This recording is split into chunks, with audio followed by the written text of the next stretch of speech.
Mobile apps are useful for both providers and patients.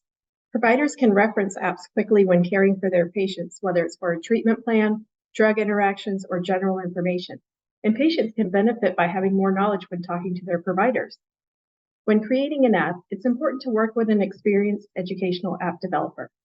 Working with them to determine the functionality and features of the app upfront helps to minimize delays. Once functionality is determined, the next step is to create a storyboard and write out the specific content. If the app is for patients, it is important to check the literacy level of the content, keeping it at about a 5th grade level. Also, include patients and community members in the development of the app. Once the app is built, having multiple people test the app, especially those not involved with developing the content, is important to get objective feedback. Depending on how in-depth you want to get, there are validated surveys that can be used when reviewing and testing the app to help rate the content, functionality, and aesthetics. After testing, a brief description of the app and approval from Apple and Google is needed before the app is available for public access. The last step once the app is live is promotion, and that can be through various avenues and could include a launch event with partnering organizations. Raudel and I will be featuring 3 apps that we have worked on. The first app is for the Rural Telementoring Training Center, and it is designed as a resource for partners to use when developing, implementing, and evaluating their telementoring program. It features descriptions and definitions of the different telementoring models, walks them through the TTA pathway to implement a model, and has a toolkit for implementation teams to use to evaluate their model. We are able to capture data when people download the app, but also when they fill out their TTA steps and the toolkit. This app is available in the App Store and Google Play. Now I'll turn it over to Raudel to talk about the Help app.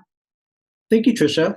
Our HIV/HCV Educational Learning for Providers, or HELP app, was developed as an aid for providers needing guidance on managing and treating HIV and HCV co-infection.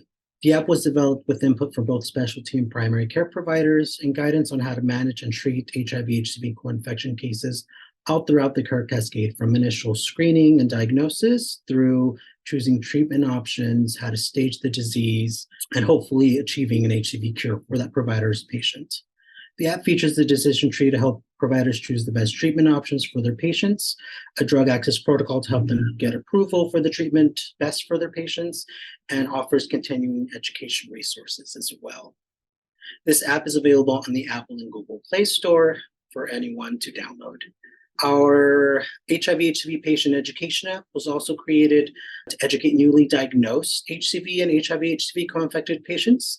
The app was developed using community focus groups, and community health worker input was heavily involved in this, and is designed to either be delivered by an MA, LVN, CHW, or by the patients to do it their own. The app uses basic terminology and is set at a 5th grade reading level. The app walks newly diagnosed patients through the understanding of their diagnosis, ways to prevent transmission, reduce stigma, and ultimately offers hope for treatment, because there is treatment and there is an HCV cure as well. To make sure patients are grasping the information being presented, a set of teach-back questions appear to test their knowledge as they go through the app. The app is available in both English and Spanish, and there's both a mono-infection HCV version and a co-infection HIV/HCV version that can be downloaded in the Apple and Google Play Store. Thank you.